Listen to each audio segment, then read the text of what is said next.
Assalamu alaikum, урматтуу аталар, урматтуу апалар, силерге маанилүү кайрылуу.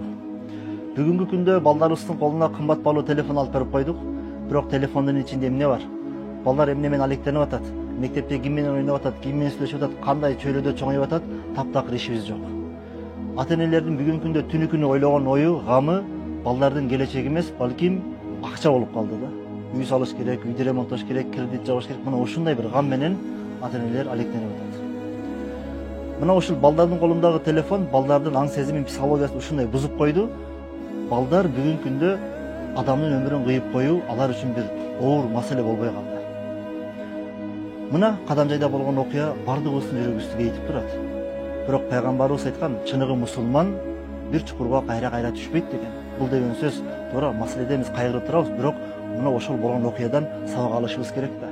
Бүгүн балдарыбыздын келечегин куруп бербесек, эртең кеч болуп калат. Урматтуу аталар, урматтуу апалар, биз бул дүйнөдө балдарыбызга берген эң чоң белегибиз балдарга туура багыт, аларга талим тарбия.